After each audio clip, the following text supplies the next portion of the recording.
मैं Gaurav Pandey, assistant professor SDS PG girls college, आज BA part तृतीय वर्ष के इतिहास के प्रथम प्रश्न पत्र, जिसका नाम है आधुनिक भारत का इतिहास, उसकी ऑनलाइन कक्षा शुरू कर रहा हूँ। आज का हमारा जो टॉपिक है उसका नाम है पलासी का युद्ध। तो आइए इस युद्ध पर विस्तार से हम चर्चा करते हैं। सबसे पहले हम बात करेंगे कि यह युद्ध कब शुरू हुआ। तो इस युद्ध की तारीख और सन जो है वो है 23 जून 1757 को यह युद्ध शुरू हुआ। अब इसके बाद में दूसरा प्रश्न यह बनता है कि पलासी नाम की जगह कहाँ स्थित है। तो इसका यह उत्तर होगा, पलासी नाम की जगह पश्चिम बंगाल में नादिया नाम का एक जिला है, वहाँ पर भागीरथी नदी के किनारे स्थित है। और क्योंकि यहाँ पर पलास के पेड़ बहुत अधिक मात्रा में पाए जाते हैं, इसलिए इस जगह का नाम पलासी रखा गया। कई बार एग्जाम में छोटे क्वेश्चंस में जो 2 नंबर वाला हमारा जो सेक्शन है उसमें ये पूछते हैं कि युद्ध कब हुआ, ये स्थान कहाँ पर है। इसी क्रम में हम अगला जो बिंदु है उस पर चर्चा करेंगे, युद्ध किन के मध्य हुआ। पलासी का जो युद्ध है वो किन के मध्य हुआ, तो इसमें हमें यह ध्यान रखना है, बंगाल के नवाब सिराजुद्दौला और रॉबर्ट क्लाइव, जो अंग्रेजों की तरफ से इस युद्ध का नेतृत्व कर रहा था, उन दोनों के मध्य यह युद्ध हुआ। यह क्वेश्चन भी कई बार छोटे अंकों वाले प्रश्नों के अंदर पूछा जाता है। अब हम आगे बात करते हैं युद्ध के ऐतिहासिक पृष्ठभूमि या इसकी बैकग्राउंड की। अगर हम पीछे जाके बात करें तो यह होगा कि सबसे पहले औरंगजेब की मृत्यु 1707 में हुई थी। ये हम जानते हैं कि औरंगजेब के पश्चात इसके बाद वाले जो शासक थे वो लोग अपने प्रभाव को कायम नहीं रख सके। औरंगजेब की मृत्यु के पश्चात मुगल साम्राज्य धीरे धीरे प्रभावहीन होता गया और 18वीं शताब्दी के पूर्वार्ध में पतोन्मुख मुगल साम्राज्य का स्थान लेने और अपने प्रभाव में वृद्धि करने को लेकर यूरोपीय देशों में आपसी होड़ शुरू हो गई। जैसे इस युद्ध में या इस प्रतिस्पर्धा की दौड़ में 2 विदेशी शक्तियां जो थी वो सबसे आगे थी, अंग्रेज और फ्रांसीसी। अपने वर्चस्व की लड़ाई में इन दोनों यूरोपीय देशों के मध्य संघर्ष हुआ और कर्नाटक के युद्धों में अंग्रेजों ने फ्रांसीसियों को बुरी तरह पराजित किया। इस तरह अब सिर्फ एकमात्र प्रभावशाली विदेशी शक्ति के रूप में अंग्रेजों ने वरिष्ठता प्राप्त कर ली। तो ये ऐतिहासिक मैंने पृष्ठभूमि के बारे में चर्चा की। अब हम आगे बात करते हैं कि बंगाल में नवाब उस समय कौन थे। तो सबसे पहले 1740 से 1756 के बीच अलीवर्दी खान नाम से बंगाल के एक नवाब थे, अलीवर्दी खान। अलीवर्दी खान बहुत ही कूटनीतिज्ञ और प्रशासनिक रूप से दक्ष व्यक्ति था और यह भली भांति जानता था कि यदि अंग्रेजों को या किसी विदेशी को बंगाल में किलेबंदी करने का अधिकार दे दिया गया तो उसके हाथ से वो राज्य निकल जाएगा। जब तक अलीवर्दी खान जीवित रहा, इसने फ्रांसीसियों को, हालांकि फ्रांसीसी उस समय अंग्रेजों की तुलना में ज़्यादा शक्तिशाली नहीं थे, फ्रांसीसियों को और अंग्रेजों को अलीवर्दी खान ने कभी भी बंगाल में राजनीतिक हस्तक्षेप नहीं करने दिया और ना ही इनको वहाँ पर किलेबंदी करने दी। अलीवर्दी खान यूरोपीय लोगों के लिए बोलता था कि यूरोपीय जाति या यूरोपीय लोग मधुमक्खी के समान है, अगर इन्हें परेशान किया तो ये डंक मारकर मार देंगी, नहीं तो यह शहद देंगी। तो 1756 में अलीवर्दी खान की मृत्यु के पश्चात अलीवर्दी खान का नाती या दोहित्र सिराजुद्दौला बंगाल का नवाब बना।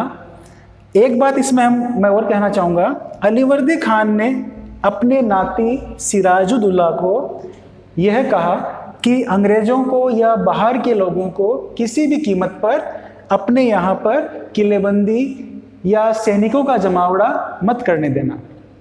तो अब हम बात करते हैं सिराजुद्दौला पर।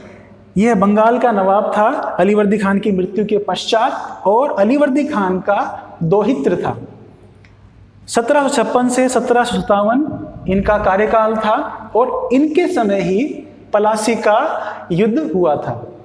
अब हम आगे बात करते हैं, ऐसे क्या कारण रहे जो कि इस युद्ध के लिए उत्तरदायी थे। तो सबसे पहले हम बात करते हैं पारिवारिक फूट की।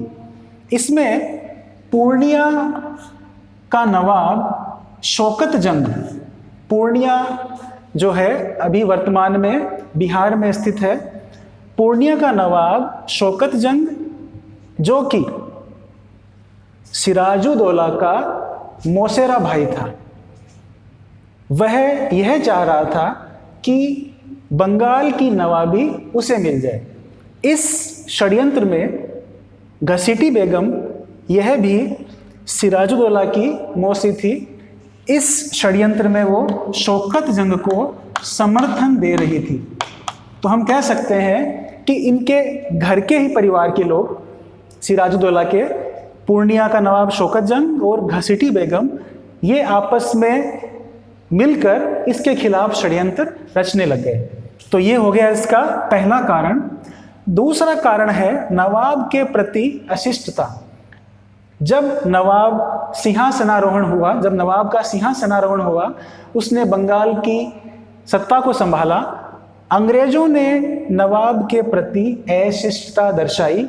ना तो वो नवाब के सम्मान में दरबार में उपस्थित हुए, ना ही उन्होंने नवाब के लिए कोई भेंट भेजी। इसके अलावा नवाब ने अंग्रेजों को कासिम बाजार फैक्ट्री दिखाने की बात कही, लेकिन अंग्रेजों ने उसकी यह बात भी नहीं मानी।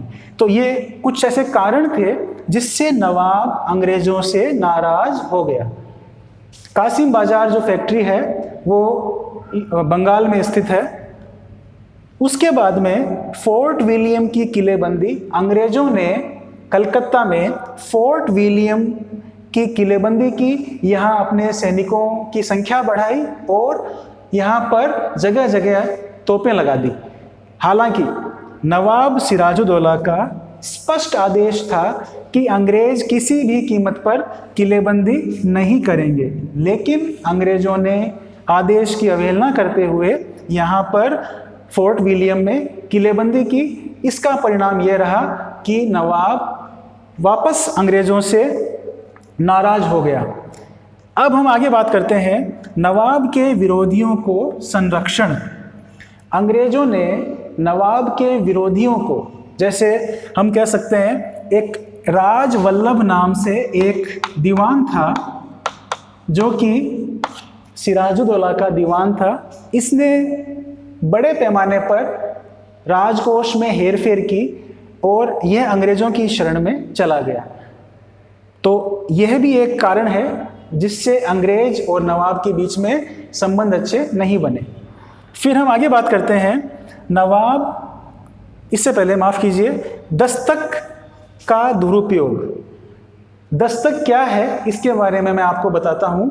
1717 में मुगल सम्राट फर्रुखशियर ने, फर्रुखशियर नाम से एक मुगल सम्राट था, 1717 में उसने अंग्रेजों को अधिकार दिया कि अगर वो व्यापार करते हैं तो उनसे चुंगी या टैक्स नहीं लिया जाएगा। यानी व्यापार पर चुंगी मुक्ति का अधिकार पत्र दस्तक कहलाता है। अंग्रेजों ने इस दस्तक का जमकर दुरुपयोग किया और वो इस दस्तक अधिकार पत्र को भारतीय व्यापारियों को बेचने लगे, जिसके परिणाम स्वरूप सिराजुद्दौला को राजस्व की हानि हुई। अब हम आगे बात करते हैं नवाब व अंग्रेजों का प्रारंभिक संघर्ष। हालांकि ये जो कारण मैंने बताए हैं, ये कारण काफ़ी हद तक जिम्मेदार थे नवाब और अंग्रेजों के बीच में तनाव को लेकर। अब मैंने इन कारणों में बताया कि नवाब जो था ये कई कारणों को लेकर अंग्रेजों से नाराज था, तो उसने कार्रवाई करते हुए 4 जून 1756 को, यानी सिराजुद्दौला ने अंग्रेजों को दंड देने के लिए या उनको सबक सिखाने के लिए 4 जून 1756 को कासिम बाजार पर आक्रमण किया और इस पर अधिकार कर लिया। कासिम बाजार पर आक्रमण करके अधिकार कर लिया। फिर पुनः 15 जून 1756 को फोर्ट विलियम, जो कि कलकत्ता में स्थित है, इसको घेरा, यानी इसका घेराव किया और 20 जून 1756 को फोर्ट विलियम पर अधिकार कर लिया। यह हम कह सकते हैं कलकत्ता को जीत लिया, उसके कंट्रोल में कर लिया खुद के, और कलकत्ता का नाम अलीनगर रख दिया। ड्रेक नाम का उस समय फोर्ट विलियम का किलेदार था, वो जान बचाकर वहां से भाग गया। तो हम कह सकते हैं प्रारंभिक कार्रवाई में नवाब ने कासिम बाजार, फोर्ट विलियम पर अधिकार किया और उसका पक्ष भारी रहा। अब हम आगे बात करते हैं ब्लैक होल कांड। कई बार इस पर क्वेश्चन पूछते हैं कि ब्लैक होल कांड या काल कोठरी दुखांतिका क्या है। तो इसकी तारीख बहुत महत्वपूर्ण है। 20 जून 1756, 20 जून 1756 को ये एक घटना घटित हुई। इस घटना का गवाह या हम कह सकते हैं कि प्रत्यक्षदर्शी हॉलवेल नाम का एक व्यक्ति था। हॉलवेल, इसने एक किताब लिखी जिसका नाम है alive the wonder. Alive the wonder नामक पुस्तक में इस ब्लैक होल कांड की उसने इस ब्लैक होल कांड के बारे में उसने विस्तृत वर्णन किया है। उसने लिखा है कि नवाब ने अंग्रेजों को, जिसमें महिलाएं भी थी और बच्चे भी थे, और इनकी संख्या लगभग 146 बताई है। हॉलवेल के अनुसार 186 लोगों को एक बहुत छोटी सी कोठरी के अंदर बंद कर दिया और उस कोठरी में 123 लोगों की दम घुटने से और गर्मी से मृत्यु हो गई। सिर्फ 23 लोग ही इसमें जीवित बचे। तो इतिहास में इसको ब्लैक होल कांड कहते हैं। हालांकि हॉलवेल के अलावा अन्य कहीं इस बात का वर्णन नहीं मिलता। तो हम कह सकते हैं कि शायद अंग्रेजों ने सिराजुद्दौला को बदनाम करने के लिए यह इस प्रकार की एक काल्पनिक घटना रची हो। तो यह ब्लैक होल कांड हो गया। इसका मंथ और जो सन है वो बहुत महत्वपूर्ण है, वो ध्यान रखें। अब हम आगे बात करते हैं। यहाँ तो मैंने बताया आपको कि किस प्रकार से नवाब ने प्रारंभिक कार्रवाई की और सफल रहा। अब इस कार्रवाई से अंग्रेजों की प्रतिष्ठा को धक्का लगा और उन्होंने 2 जनवरी 1756 को पुनः कलकत्ता पर अधिकार कर लिया। इस अभियान में रॉबर्ट क्लाइव और एडमिरल वाटसन नाम के 2 अंग्रेज अधिकारियों का प्रमुख योगदान था। वाटसन और रॉबर्ट क्लाइव। कलकत्ता पर जब अधिकार किया तो सिराजुद्दौला को विवश होकर अलीनगर की संधि करनी पड़ी। यह संधि, इसकी कई बार तारीख और सन पूछते हैं, 9 फरवरी 1756 को हुई अलीनगर की संधि। अब मैं इसकी शर्तों के बारे में थोड़ी सी आपको जानकारी देता हूँ। इस संधि के अंतर्गत सबसे पहले यह तय हुआ कि अंग्रेजों की व्यापारिक सुविधा, जो पहले उनको व्यापारिक छूट दी गई थी दस्तक के माध्यम से, वो बहाल हो गई, यानी वो पुनः उनको दे दी गई। अंग्रेजों को सिक्के ढालने का अधिकार मिला और इसके अलावा अंग्रेजों को किलेबंदी करने का अधिकार मिला और नवाब ने अंग्रेजों को 3 लाख रुपए युद्ध क्षतिपूर्ति के रूप में दिए। तो ये अलीनगर की संधि की कुछ शर्तें थी। हम कह सकते हैं कि इस संधि में अंग्रेजों को पूरी तरह से लाभ ही लाभ हुआ और यह संधि नवाब ने मजबूरी में विवश होकर की थी।